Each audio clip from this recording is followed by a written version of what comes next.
WaveKey's purpose is to teach how to harness the power of each wave you ride without and using excessive muscle or force, ultimately improving your timing and allowing you to move instinctually with the wave. Yeah. So I guess going back to, growing up as a kid and watching you surf, and I mean, just your whole style. I mean, obviously there's a big, huge transition, and I know a lot of the guys why sort of lean on your laurels and think about the past. But I mean, it's the past that shaped our future, right? So it's pretty cool to sometimes look back and remember, like you say, it was a pretty cool time to grow up, and there were a lot of hard lessons to be learned. And I just remember in those days, surfing was, although the craft that we learned to surf on, i.e. we all sort of learned to surf on high performance thrusters, it was a lot more sort of fun in a way, a lot more joking going on. I remember, especially on tour, and I remember Aki and them just having a load of fun at the time, and even yourself. It was just all about having a jaw, man. Yeah. Well, the guys who came before us were, they were trying to legitimize professional surfing. So there was a drive and an intention for professionalism, and there was you had Shaun, who was just the ultimate professional, right? Real handsome, well put together, organized, eloquent. He was not rock and roll, but looked great, man. Like you could put Shaun next to Bjorn Borg. Do you know what I mean? And yeah. Be like, yeah, that's a pro athlete right there, and a successful one. And MR as well, and then you had Rabbit, who was, a little more in the very professional, very like Formula One, like I'm gonna win, like very, and incredible charisma, and like he sucked me into pro surfing. Like I was like, man, I have to do that. Like the way he talks about it, just the free ride section where he's reading a book and he's spending time in Hawaii, and like his introspection, and like I was just like, man, that looks like the coolest life. Then you had, Larry Bertelman, who was, Afro and had and Buttons too. Both those guys kind of had their afros going in the 70s look with the stingers. And Buttons' big thing was look like he projected a lot of fun. It was like fun, really surfing looked super fun. And it was creative. Him and Lydell, it was kind of like that him and Lydell would play off each other, and with Ben Ipa making their boards and stuff. Like it was just like that was like, I was like, oh, that looks so fun. And then you had like sort of the guys even before then, all the movies kind of tend to have a lot of skits, a lot of funny skits in them and stuff. So there was kind of I don't know. And also for me, I like Ian Cans came to the States with PT, and it was a real professionalism like type of thing. And it was like, they were almost like, we need to groom these guys into professionals so that the world could take surfing seriously, right? And look, I wanted to be taken seriously, but then I didn't like I liked the more I'm my own. I didn't like being told what to do. Part of the reason I loved and chose surfing is people didn't have it wasn't a sport where I was going to get yelled at. Like I got yelled at when when I played football, and I got yelled at when the quarterback threw the wrong he didn't throw the ball very well, and the coach yelled at me because he said I ran the wrong route, but I didn't. I ran the right route, and he yelled at me, or at least that's what I thought. And I was like, and then I couldn't play for a while because I ran the wrong route. But in my mind, I was like, I ran the right route. He just threw the ball he didn't throw the ball very well. And I hated that. And I was like, I don't want someone yelling at me. Like, fuck that, And so when surfing came along, it was like my own thing. And then it just like, I got so enamored with it. I had full stars in my eyes, and it's all I wanted to do. And there was so much creativity with surfboards and the lifestyle and the traveling and and also I wanted to win. I wanted to be the best. So yeah, it was a common. And then I got it. And then when I started getting up there, I didn't like all the stiffness, that was from the other competitors and the taking themselves too seriously thing. So I just would play on that and keep it loose and keep it fun. And I also felt like there was one thing that happened to me that was it made an indelible mark on me. And that was, I was about 13 and I was skateboarding with my friend I grew up in Encinitas, Leucadia, which is North County, San Diego.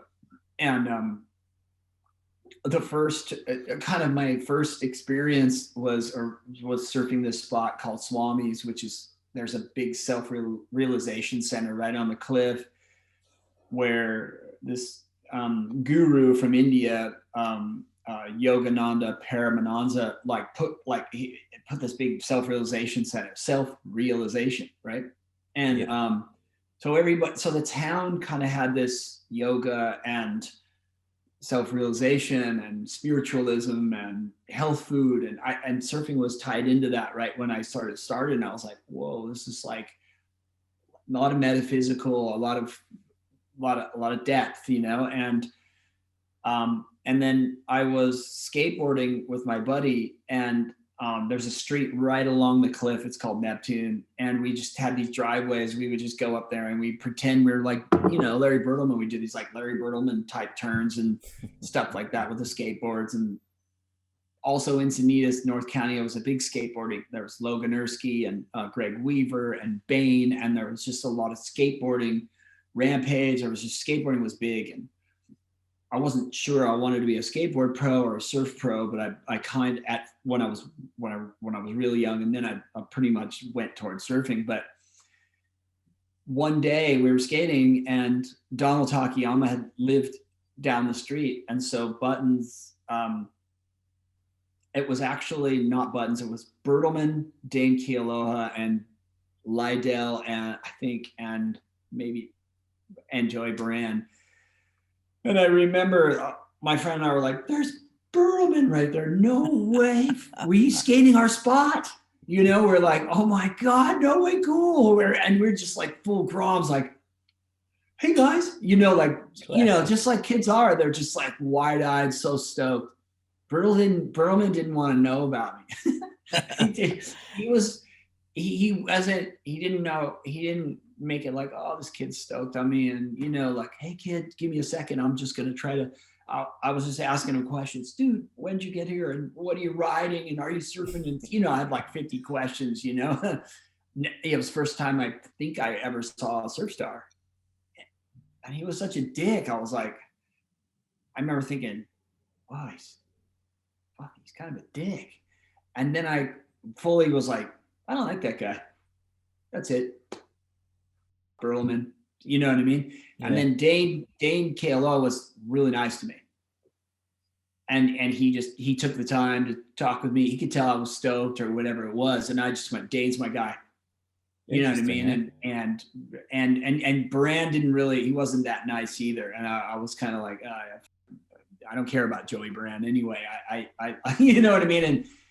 And I just was like, I remember skating, and I even telling like my friend, I was like, man, I didn't like my mind. I was like, when I'm a surf star, not if. I was like, when I'm a surf star, I'm never going to do that to a kid. You know what I mean? And so like that kind of,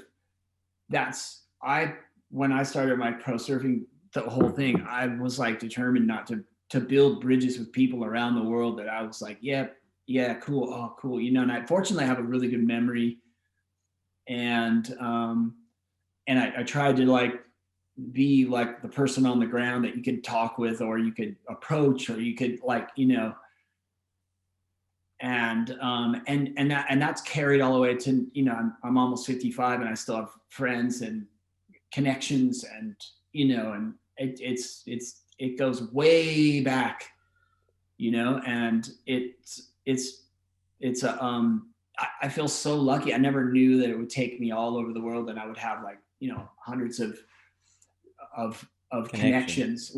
Some are close friends, some are acquaintances, some are people that if I spent time with them, we'd be close. But it's just we haven't ended up on a boat trip or dinner or here or whatever. But you know, you got that like spark with somebody, and you're like, that guy's cool, or that lady's so smart, and oh man, like that's a there's a, you know. Yeah. And then when I was in South Africa, I met a lot of nice people, and had really awesome experiences. Ate great food. I love the Indian food there. Really good. And I love talking with the Indian guys. They were just in Durban. They were just like, they'd ask me like 50 questions. Like, I love that. I was like, no way. These guys have so many questions. This is, you know, what are you doing? Where are you going? What do you do? Hey, you can't. What do you say? One guy says, what? You're drinking too much water. Where are you going to put the curry and rice? You know, like, I mean, there's just like so much. I'm like, what's that? What's that? What do you do with that? Oh, that's very good. You put that thing in. And I was just blown away. My life's been full of, I pay attention. I talk to the janitor guy in the bathroom in Singapore. I don't know, you know, I'm like, hey, what's happening? That's cool, Brad. I'm just thinking day to day, this guy sees all these different people and all this different stuff, you know what I mean? And like, it's just, anyway, that's kind of, going back to I just wanted to bring more like realness to it all. And then if there was a moment to make people laugh, like I love doing that, you know. I like making people laugh. Going back to the skateboarding, we'll get into South Africa in a minute, but I mean, you were in Lords of Dogtown, weren't you? You did the surfing stunts. I did a little bit of surfing stunts, with Lords of Dogtown, yeah. That's cool. That's cool. I got a funny story. Brock Little was the stunt coordinator, and he calls me up and he goes, hey, you want to come down and do some stunt doubling? We got this. You'd be stunt doubling for the shaper. He's a little bit fat, and you'll probably fit. And I was like, all right.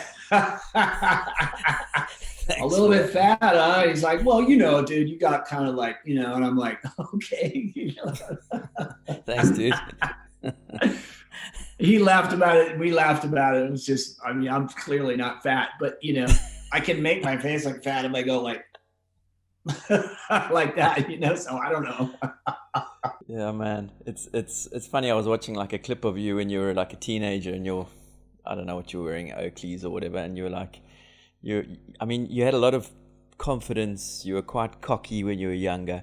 And that's the thing that kind of people, I think, misinterpret sometimes. Even though you had a lot of drive and you were like full of spunk and you were quite cocky, it doesn't mean you have to be an asshole. It doesn't mean, you know what I'm saying? And I think that's where people get that confused a little bit. But it's a good thing to clear up, and you've explained it so succinctly and so clearly for us. Thanks for that. But you know what? I always say that if Tom Curran was cocky and did all that stuff, I would have played the Tom Curran part. I would have spun it back and been the humble guy. But he already had all that cornered. So I couldn't just do that. Otherwise, no one would I'd get nothing. So I'm like, well, I may as well play this other part up. At least I can entertain people. There we go. So brilliant. But I know people think, well, people who talk a lot, like they talk and they never listen. But I've got the capability of both. You know, I actually have done a ton of work on listening, and that's how I met my wife. that's how I feel like that's how I'm confident as a teacher, because I'm a good listener. Yeah. And not just my ears. It's body language, it's listening, watching, but because I can mimic people, I have I'm hyper observant. So I've cultivated that more into being a really, I think that's probably one of my best qualities is listening. That's good. Good. I can jump into a room, and if nobody's talking, sure, I can jump up there, tell stories, make everybody laugh. But if somebody else comes in with a good story, I want to sit back and and pay attention too. Give, because I think for me, I feel like if people are interested in a story I'm telling, well, then I'm going to roll out. I'm going to tell the detail of the story and get into the story and really, but if I feel like in any way somebody doesn't care that much or something, I'm like, look, I don't need to tell a story. That's cool. That's cool. You got other shit you're thinking of, like, fine. You know what I mean? And I think with today, like with phones and everything, it's really difficult to get into like some of the stories are long, but they're like a little mini movie, and they have players and and punchlines and points of where there was learning and where transformation in it, and all this stuff. And you get the phone, someone's like, oh, hang on a second. It's like, yeah, fucking forget it. You know what I mean? Like, but back in the day, we would be in the car driving for hours to go surfing somewhere. It's like, may as well, let's, we didn't have podcasts. We didn't have, what I mean? Like, what I mean? It was like, okay, fuck, tell me a story. It's like, oh, dude, this chick, like, you cannot believe it. Okay, yeah. Give me all the details. Everyone's listening. Everyone's listening. What was she wearing? What was she wearing? You know what I mean? Or whatever. Like, what'd she do? What'd she do? Her mom came in? What'd she say? I don't know. It like, that was my life traveling around the world, because I like to stay with people rather than stay in a hotel, because I could learn about the local food, the local, who's the local guy that rips, who's the guy that used to rip, who's the shaper, who's the underground guy, who's this, who's that, who's, what's the story, when was it best here? You stay in a hotel, you're like, what, you're just reading your map, you know what I mean? Like, you were Airbnb before Airbnb was even a thing, dude. Yeah, and I also knew that when I was staying with somebody, I had to bring something. So what I would bring is my stories from the world, or my surfboards. Here, look at my surfboard, or you know what I mean. Or a lot of times I would help people with I would help people with technique. I'd help people with surfing. I'd be like, oh, try this, try. I'm a natural giver teacher anyway.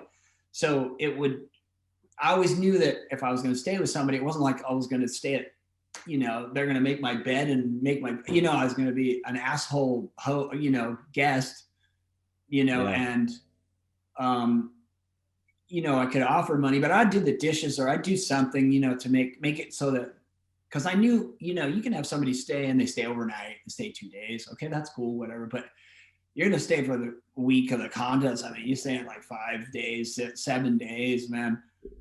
You stay with somebody who doesn't, you're like, when are they leaving? Oh my God, but you stay with somebody and they're funny.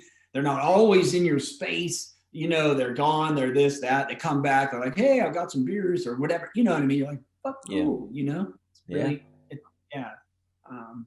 South Africa. My young students, I impart that on them. I'm like, hey, whatever you do, one of the things if I have my young students staying here, I started training when he was 11. He's 18 and a half now. And he's stayed here like 3-4 times.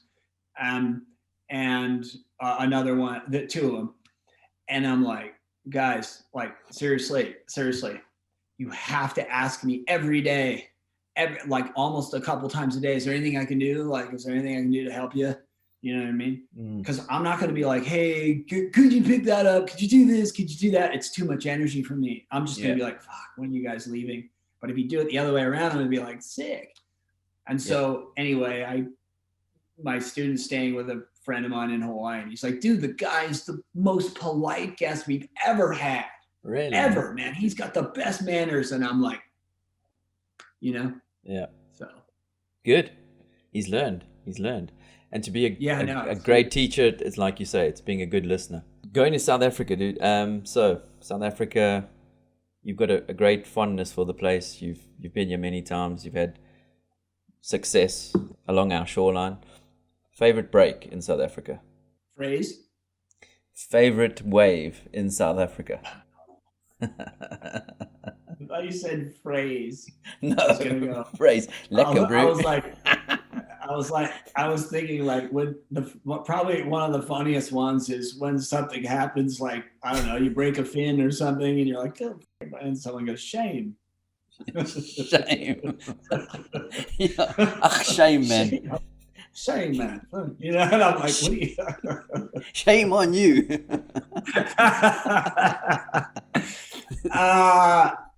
I mean, Jeffries is like, it's for my surfing, what I like to do is I like to get on that front foot and go 1,000 miles an hour and go from maneuver to maneuver to maneuver to maneuver to maneuver and go that way. That some of the best surfs. I mean, when I was there in 91, and I had my Magic Xanadu boards, I felt like I didn't dig rail once, and I just I could go from here to there, to there, to there, to there, over there. I could go up there, I could just move around on that wave like so well. And,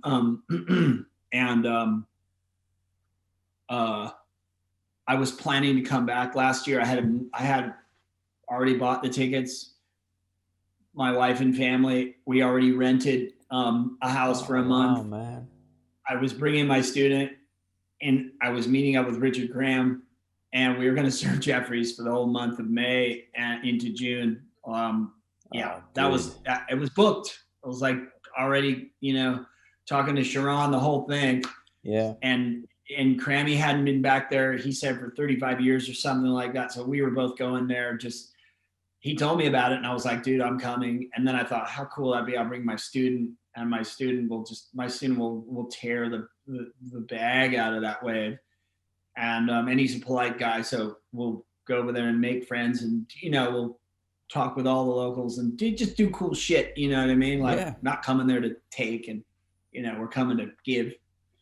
And this fucking thing kicked in, and it's been like crazy times. Anyway. Crazy times. Well, that's a shame, but I mean, we look to the future. There we go. Another one I can say is, Ish, I'm sorry. Everything's I'm sorry. You drop a ball, I'm sorry. We keep apologizing for everything. So you mentioned Xanadu.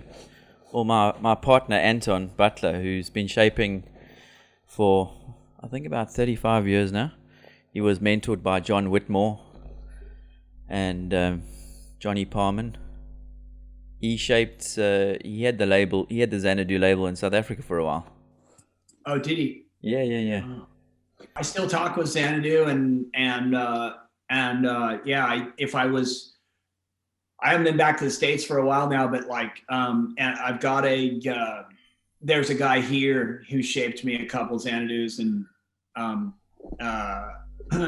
so I'm still in touch with him, and I plan to get some more boards from him when I get back to the States. Okay. So right now I just get boards from a bunch of different shapers, giving them the feedback, ride the board. If the board works good, I'd shoot a little bit of footage on it and then post it or whatever. Allow them to post it, kind of thing. That's so cool. It's good. I buy the boards, but it's not. I don't pay full price for the board, or I just give the board back if I don't feel like it's good. And it's usually an ongoing thing. It's like, okay, cool, I'll make you another one, and then cool. It's just like I'm in a really good position. I just don't have much time to surf these days because of two kids under 4, and it's just the time of life where got to spend a lot of time with them. You know, I want to be a good daddy, you know, so. Brilliant. I've also got 2 kids, similar age. One's 2.5, one's 4.5. And it's like, dude, being a dad at our age is no mean feat, eh?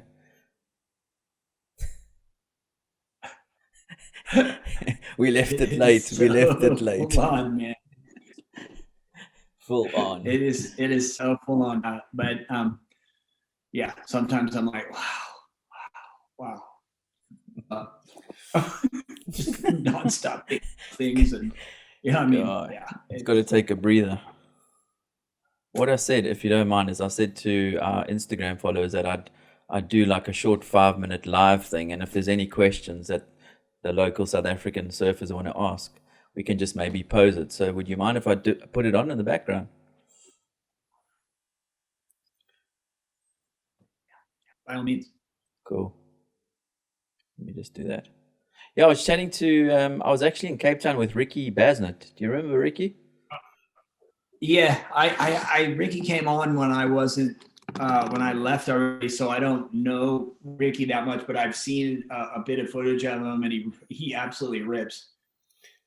Yeah, so I mean, we were down in Cape Town earlier this week, and been riding our boards, rode a 20, and yeah, we had some good fun together. But we also chatted on the podcast, and you know, much the same as yourself, he just really didn't enjoy the tour. You know, he really didn't enjoy the business end of it. He just felt like his creative wings were just clipped, you know, and similar sort of vibe, you know.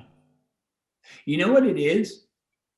It's I've come to know that contest organizers, and not just in surfing, I think it's in sport, they're not the creative types. Yeah. And so unfortunately, what happens sometimes is the creative types come in and upset the apple cart in a way. You know, like, oh, we had this plan, and you know, and everything needs to go to plan. You know, but when the creative types come in and say, hey, maybe just do like that, you know, and your event can go from being like a pretty good event to like a super event, just with an idea.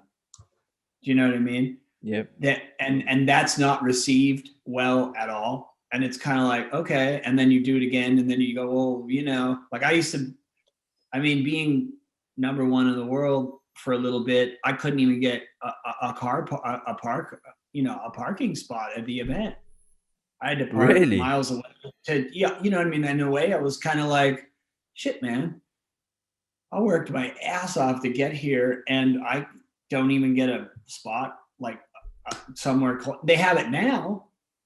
They have it now because, you know, but like, which is good. They should. Yeah, they need yeah, it, for sure. Know? They treat, you know, but part of that feeling was like, yeah. You're just a dog and pony, and like, you know, yeah. Just don't say anything. You know, just surf. Don't say anything. You know, and in a way, that atmosphere, that's not a. I think when the guys talk about it back in I think 66, even maybe, I think the 66 world titles was in Puerto Rico. I'm not that clear on my history because I was born in 66, but they talk about how like Nat Young had cut the board off and they showed up with this new board and all that stuff.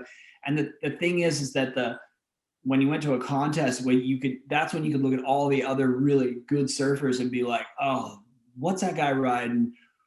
And then other shapers, fin makers, new wetsuit people would come to those contests and say, hey, well, what do you think of this? What do you think?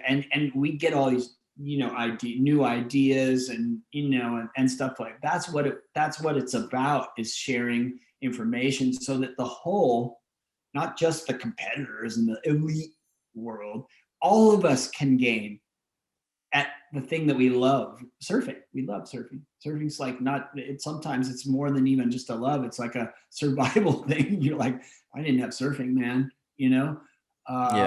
You know? And so when you get somebody who's a creative,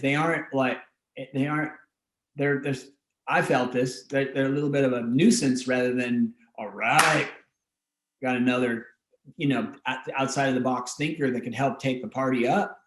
Yeah. And so I think that's big reason why Dane didn't feel comfortable there. There's just, it's just kind of, it was a big motivation on my part when I did the game and the game format that we did in 2010, wasn't the it? X Games, and what we did with that is I was the commissioner. I was a lot of the things that I put in my rule book, the WSL, including WSL, because we were called the NSL, they just took it, which is names on the back of the, like numbers, like all of it, you know what I mean? Best 2 waves. They were on best 3 waves. You know what I mean? Like, it was just like, they just kept like, which is cool, which helped surfing, you know what I mean? But the main point was I was the commissioner. So I had connection to every surfer in a way. So if somebody had an idea, I was there to listen to it. Yeah. And go, that's cool. I'm going to go change the rule book. Cool. That's good idea. That's good idea. Yeah. Yeah. That's going to make it better. That's going to make it better. That's going to, you know what I mean? And where I think there's a disconnect is if there isn't somebody at the top that is a server, then there can be, or grew up really grew up in it. Yeah. Then there's a, what do you call it? It's a watering down of something that if you're really passionate about it, you're like, I don't want it watered down. I want it 100 proof, you know? Mm-hmm. And I know I'm speaking sort of abstractly here, but basically watering it down so it can be perceived by people who don't surf as it's like, no, fuck that. Make it for surfers. And if surfers are into it, the rest of the people are going to be into it. Don't change it, water it, make it, so that it's accessible to this person, unless don't compromise to do that, because you don't have to. And I think that someone of like Ricky or, even me, I was like, I'm out of here. I was just turned 26 and I was like, I'm out of here. This is what I thought. I was like, what? I'm just going to keep going around this thing for 5 more years. Like, like, I'm like, I need to go do shit. And I was in the mosh pit in Vancouver at Lollapalooza with Soundgarden and Pearl Jam and insane, like young person's experience. Yeah. Outside nobody knew me as a surf star. I didn't give a fuck. And that's good. You're constantly going, I was like, I'm going around in this round and round circle where everybody's like, oh, there's Gerr, oh, Gerr, oh, Gerr, here's this, here's that, here's this, here's that. It's just like a messed up kind of perception of, oh, everybody's so nice in the world, They're not. It's a veneer, man. It was a veneer. So, yeah, I kind of, I feel like I get it. But one of the things that I think for me, as when I got away from it, I kind of was like, meh. I started to get like fucking surfing, but it's your own thing. And you can make it how you want it, what appeals to you, how you want to, whatever you can, it's totally your own. You can surf naked, you can surf backwards, you can surf, you can learn to surf switch, you can do this, you can do it, the whole thing like opens, you're like, I'm going to get really good at surfing closeouts. Great. Fuck, nobody's out. I got it. Every single time I go surfing, I'm alone. That's awesome. Fucking closeouts. Occasionally, the one won't close out. I get the wave of the day.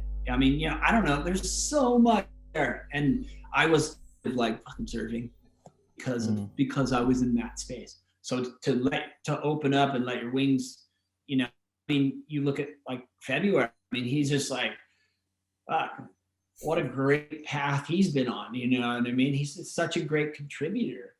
Definitely. He's polite, he's stylish, he's fucking multicultural. Fuck, he's just, you know. Yeah, we bumped into Mikey the other day, actually. It was good to see him. Yeah, man. Sorry, the computer sort of went, what'd you say?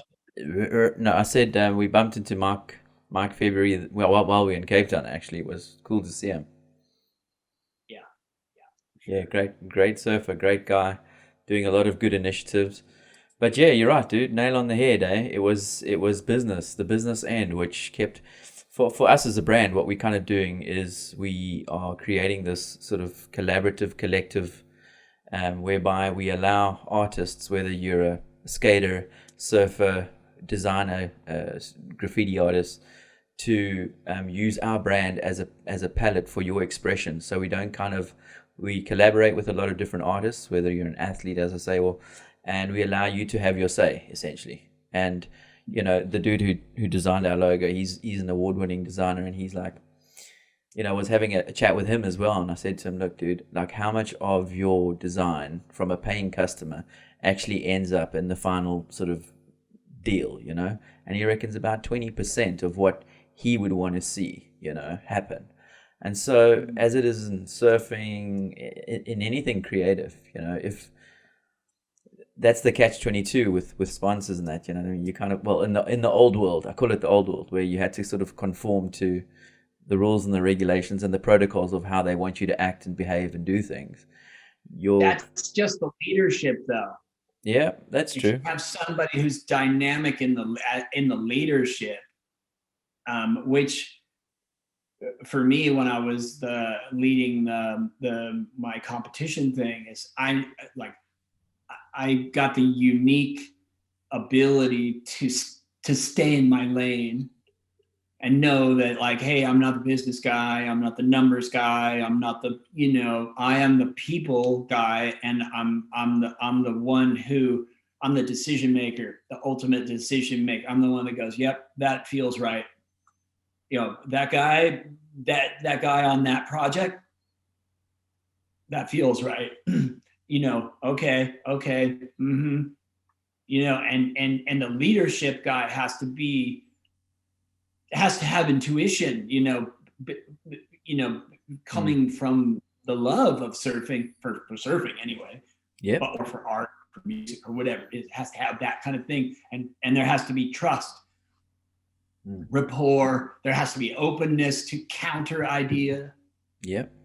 I love counter idea. Like I say about like WaveKey, I'm like, look, if you can poke a hole in it, please. I used to say that about the game too. If you can poke a hole in it, please do. Because if it's something then it maybe is something I hadn't thought of.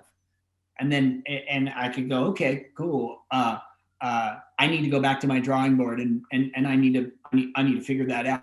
But a lot of people don't have that kind of humility to be able to take. They're like, you know, it's my way or the highway. Don't talk about my thing. Otherwise, you know, I don't like you anymore. You know, those people, you got to walk around on eggshells. Like, oh, I don't want to piss that guy off. He holds the purse strings. Yeah. Fuck that. Yeah. Fuck that pussy. That's a pussy shit from me. I think it's like, dude, just tell me, because I'm gonna learn the most that way. But so many people aren't like that. Yeah. So it's a leadership thing. And if you get a good leadership, you get a good person, male or female, transgender, I don't give a fuck. You get a good leader. It's you know, it's good for everybody, you know. I mean, but it just, a lot of times people are in the leadership role, they're really good at sort of the money part or the business part and whatever. And then they get a little bit of success and then they go, well, I'm not going to stay in my lane. I'm going to transfer over here because I get more attention doing this. I don't know. No, ego. You're hitting the nail on the head, dude. Ego. You got to put your ego in check in order to like, what's best for the whole, you know what I mean? And I guess that, and when you think about professional surfing, there's been a lot of, you know, I mean, Ian Cairns, I mean, talk about a person who doesn't listen, you know, like, I mean, it's just like, you know? Yeah. Anyway. You touched on intuition earlier, and I think now would be a good time to talk about WaveKey and to introduce, the South African audience to WaveKey, because, I've been listening to some of what you've had to say about WaveKey and really how it's about intuitiveness and surfing by instinct and knowing how to do so. So, take the floor and let us know about WaveKey. I want everyone to listen up here because this is going to be interesting. I think the best surfers of all time, the ones that have that special thing, what your favorite surfer is very sensitive to the feel of what's happening on the wave.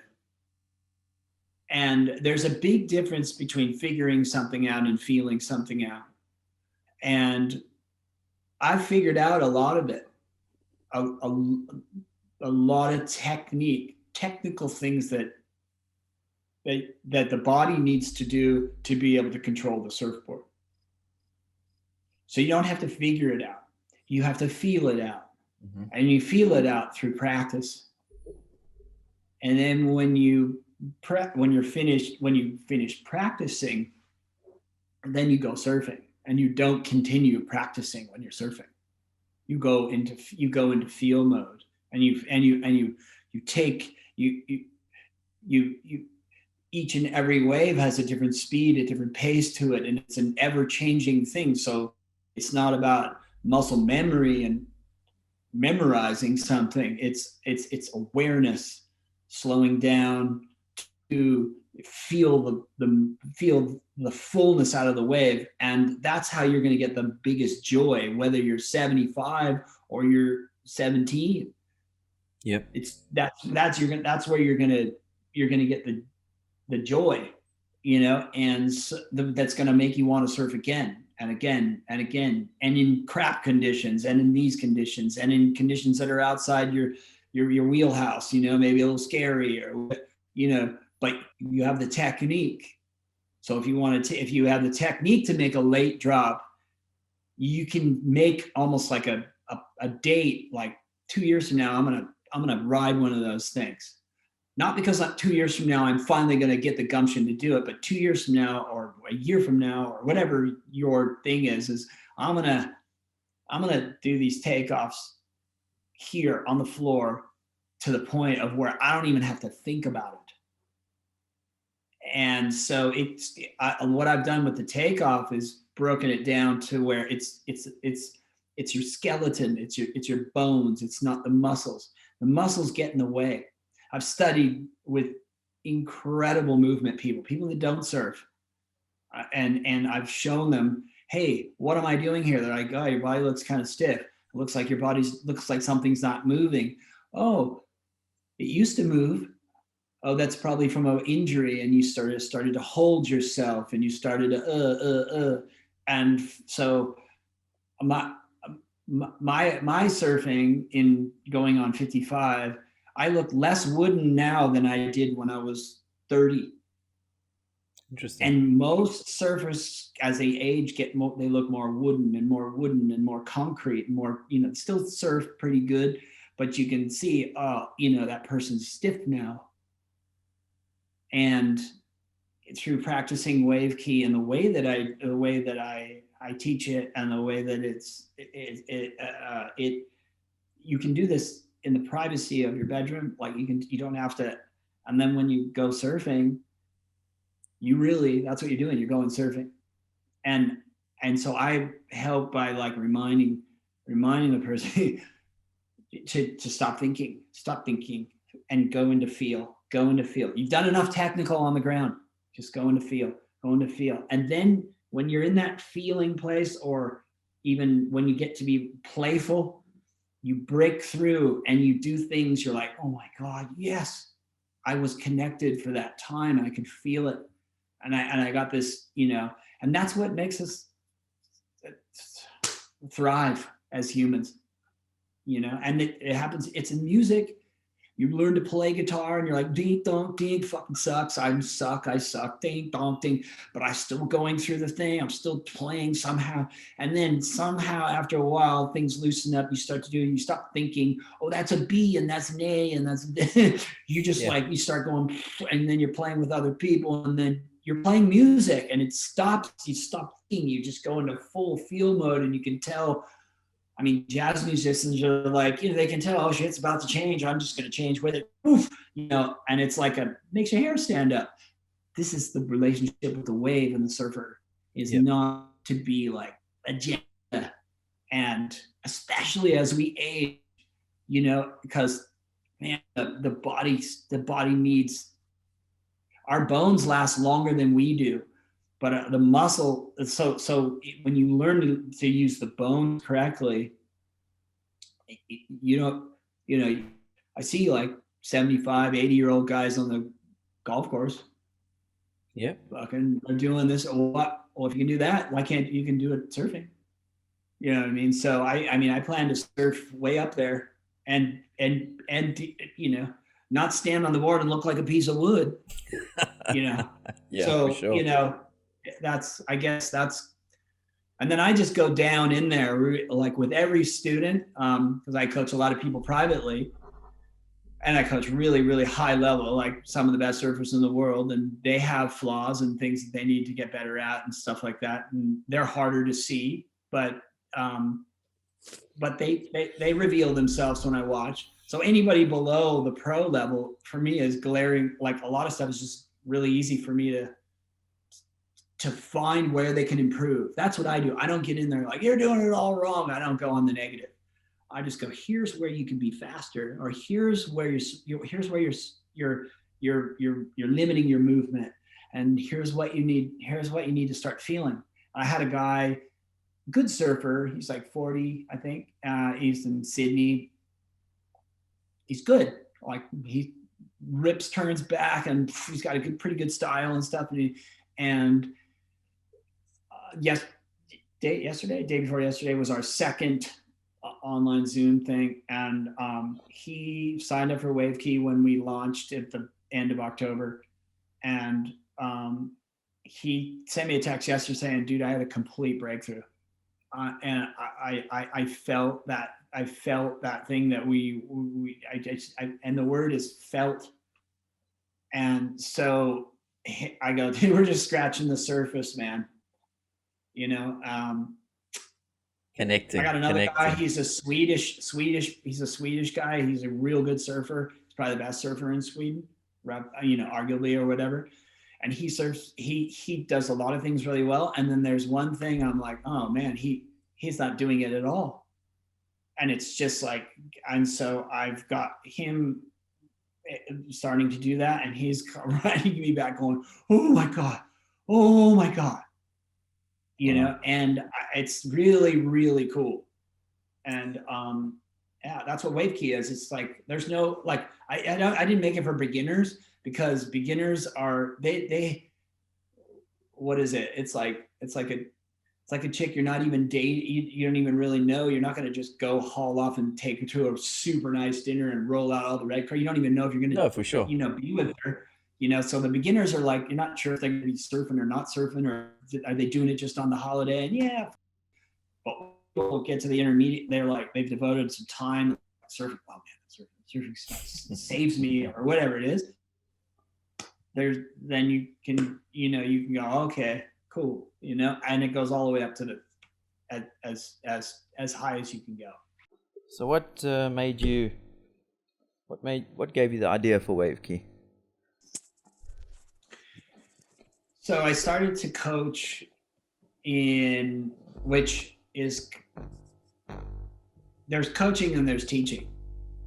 Sure. And I think that they're different. Coaching is helping a person be their best, find their best. There's a lot of mental. Coaching might be not saying a whole lot and maybe saying like 2 words that makes the person go, right, yeah, that's right, okay, good, boom, right? Teaching is like, okay, like you need to learn how to move more efficiently in this bottom turn, because your bottom turn is basically screwing up your top turn. Sure. Yeah. And so, what am I gonna? And hey, do this and do that and do this. So then they go back in the water and they don't even catch a wave because there's a lull or it's crowded or this, and then when they do catch the wave, they're thinking, okay, do this and do that, and then they're just missing the whole thing. So I started to think that like I need to teach them in a controlled environment in slow motion. And I studied Kung Fu with my, not fighting Kung Fu. It was the stances and powerful positions of the body, optimal positions of power to get leverage. Power, the word power versus force. And a lot of people in surfing is force. There's a lot of force there.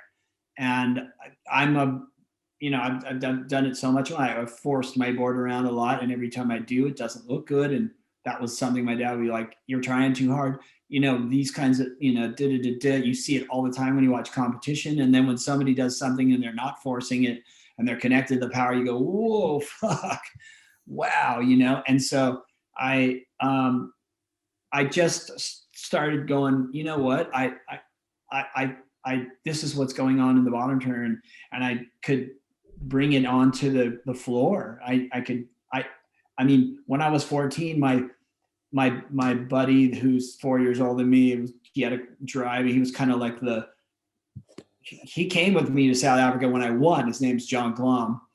And he took me to some of my first contests, and he's a really animated guy. And he used to just do what all surfers do. And he'd be like, we'd be listening to music, and he'd be like, whoa, do shit like this, right? We all do that, right? Yeah. So I took that in, rather than it being just sort of a primitive kind of copying surfing thing. And I was like, what actually is going on with the feet when you're doing this? The curvature of the wave, the fact that it's sucking up and you have to predict that. There's so much depth in it all. The control on the rail. When does the weight move from the back foot to the front foot? When? So that's timing. Sure. So WaveKey has so much to do with like teaching somebody how to first the technique, and then they have to feel out the timing, but you can kind of, say, like I watch somebody and so many people will, I just got to show you this. Like this is just one example, is on a snap, like I'm just going to do a basic carve back of the pocket, is they do a bottom turn and then they go to do the snap, and you see how my energy's going to my back foot, because that's how you turn the board. But the energy goes to the back foot and it stays on the back foot, and then they do the turn, versus going to the back foot and then going forward in the turn. Yeah. It's that small. It seems like, oh yeah. No, it's not subtle. It makes a giant difference if the energy is going backwards to the turn versus going back loading and then going forward. Mm-hmm. I mean, and you accelerate, even if you're going forward. You're going forward even if you're doing a cutback. So you're going forward to get speed, to go back to the pocket, to arrive there at just the right time to get the fullness of the wave. It's a worthy endeavor to get better at surfing. It's worthy because it results in more joy.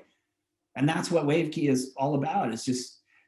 It's getting down in there and be like, I mean, there's people out there that go, man, I always dig rail on the 3/4 part of the cutback. I can never really get around, get that whoop thing. And I know exactly what that is and teach it. I know exactly why. And I can pinpoint it and go, it's right there. So here's what you do on the ground. So it's exciting. And then I watch my students go out, and then I see footage and I'm like, whoo, nailed it. Yeah. I'm sitting here I'm getting goosebumps, man, listening to you. Yeah, it's exciting. And the cool thing is you don't have to be 16, like Actually, sometimes being older is better because you don't. I mean, one of my inspirations is the guy that founded Aikido. His name's Morihei Yoshiba, and he's passed away. But he wrote that and said that his best Aikido was done in his 70s because he lost all his muscles, and well, you know, he lost his Memory. muscle like mass or whatever it is. So he stopped. He knew he couldn't do stuff with muscle because he didn't have it. So he did it with his ki, with his energy, and he found that's when he did his best. That's when he was the most. Aikido is like it's called the invisible martial art. If you're really good at Aikido, you can't get your hands on them. You cannot get them. Can't find where they are. That's the thing about Aikido, was to transcend the violence, because if you go to try to grab Aikidos, you can never grab them. After a while, you're like, all right, fuck, I can't even get this guy. Like, you know, I guess if I can't get him, he's so good, he could have really hurt me, and he didn't, or he or she. Yeah. And wow, cool. So you transcend the violence instead of like, you know, then that person hobbles home and says, so and so punched me. Well, then they come back with an army for revenge, and it goes on and on through time. It's a circle. And this guy was this thing was like, it's a circular art. You're supposed to love your attacker. Fucking amazing. But the main point is that I really liked hearing was his best Aikido was in his 70s because he lost the muscle. And I go down with my own surfing. I constantly tell myself I try to flick off this tension that I have, you know, surfing, like, like this, right? And what I come to know is that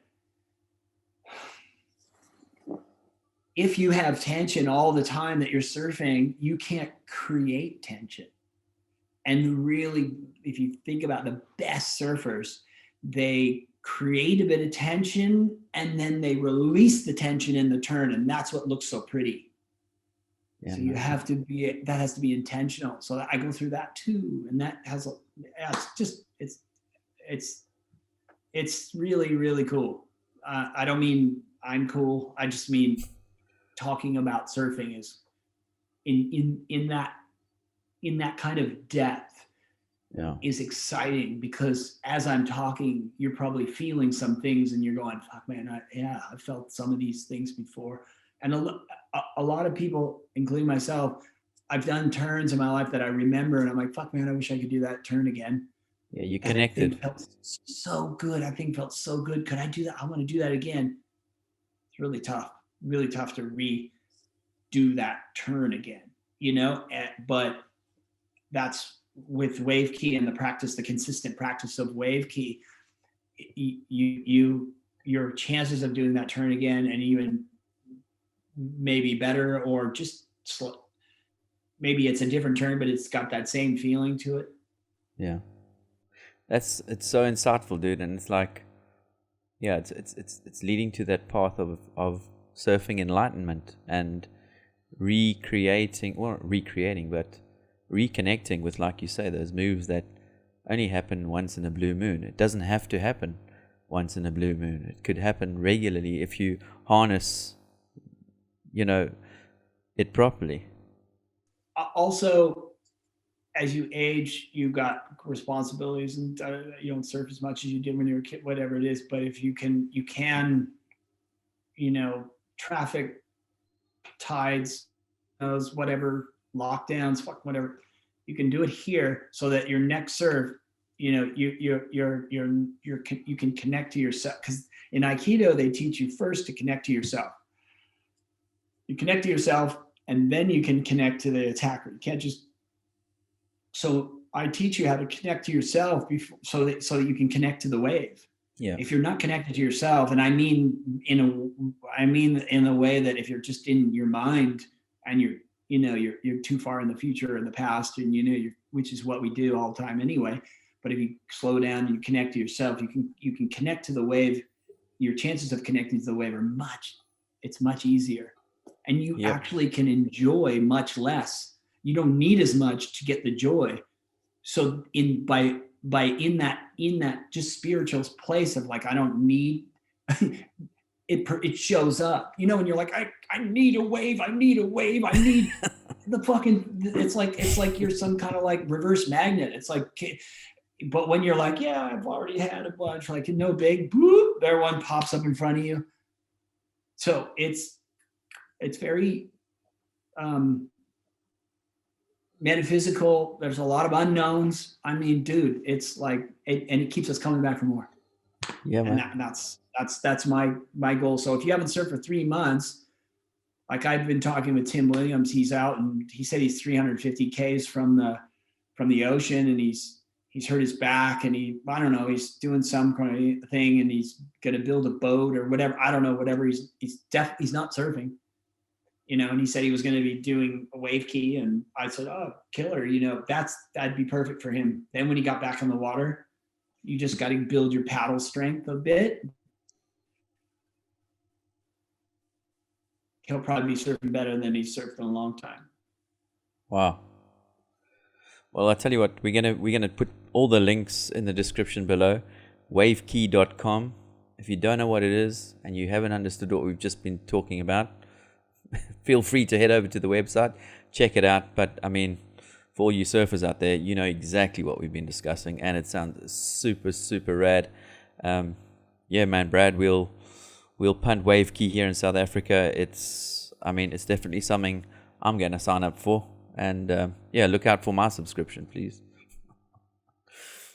I'll give you anybody who's I'll give you a discount code for any of the listeners. I'll send it to you later today, and that'll be you can perfect. put that up, and it'll give people a discount. Yeah. Thank you very much for that, and we'll make sure that we get WaveKey out there across all of our platforms. Well, thanks, Brad. It's been super cool. I hope to man. come back over to South Africa in the coming years and be able to do some workshops or some retreats, or some stuff that live, with people, and that'll be great to connect. We've got a Feral Lifehouse initiative, which is helping up and coming creatives, whether it's, as I say, you're an athlete or you're an artist, and those workshops, I mean, it'll dovetail nicely with WaveKey, and perhaps there's something that we can synergize on there, man. Yeah, let's just make this as let's stay in touch, and feel free to hit me up whenever, and I'll do the same. And thank you, Brad. Nice to connect. Yeah, dude, really cool.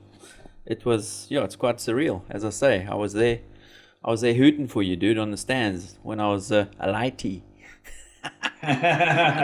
Cool. Listen, right, man, buddy. One last thing before you go. Sure. I just noticed that earlier on, when you gave Mami Wata a shout out, that I hadn't hit record on the sound recorder. So maybe if we just do that one more time. Mami Wata. I just want to say, this book is so inspirational. This Mama Wati book. I was reading about Cass Collier in here, who I know and got a chance to surf with. There's a bunch of guys in here I've never met before. I mean, the artwork and I want to read about every single guy. I mean, I'm so fascinated. I think it's the freshest, like, it's so fresh. And I mean, just it's just so good. And I got my Mama Wati shorts. Okay, give us a little model there. Compliments on. Nice. They're made in Africa, and yeah, I'm also I wanted to say there was a time in 2001, last time I was at Jeffreys Bay, and a friend of mine, his name's Etienne, he took me over to the shanty, and there were a dozen kids there. They're all mostly between 8 and 11 or something in that zone. They sort of had ripped up wets. They were kind of surfing, and it's 2001, and I hadn't developed WaveKey yet. But what I had told them, knowing that like they don't have access to mirrors and things like that, the way that the sun was coming down is I he showed them some pictures of me in the magazine, so they knew I was a professional surfer. And and at that time I was riding some big waves, but I showed them, like, I was like, hey, look, see the shadow on the sand here? Use the shadow. And I would be, and I got into it. I was like, I just started going, and I was like, doing this stuff like that. This is how you can see what you look like on the wave. And I gave it to these kids, and I got a really cool, I have a photo with all the kids and stuff. I posted on my Instagram a while ago. And then the kids went surfing. One of the kids tried, he was trying so hard. It was like tear jerking, man. It was insane. It was, and that was before I developed WaveKey, but that's that's the place I'm coming from. I really like to help people. So, yeah. It shows, dude. It shows. And thanks so much for hearing us and listening to us. Really appreciate it, Brad. Really appreciate your time. Cool, buddy. I know this is backwards, but I have to do like a little intro because I forgot to do it. So I'm just going to go. Yeah, that's fine. That's fine. Hey, everyone. Today we're going to be talking to none other than Brad Gerlach. Most interestingly, he's going to be talking about WaveKey, which is a really cool new, so what would you call it? Brad, welcome to the show, dude. Yeah, thanks. Thanks for having me. What would I call it? WaveKey? It is it's a way of improving your surfing. There you have it. Without surfing. A way of improving your surfing without surfing, guys. It's a way of improving your surfing without surfing. So when you go surfing, you can just surf and get the most out of your surfing and still improve. Sounds good to me. All right. Thanks. Have a great weekend, Brad. Lovely to meet you, man. Thanks, buddy. Take care. Talk to you soon. Cheers. Yeah.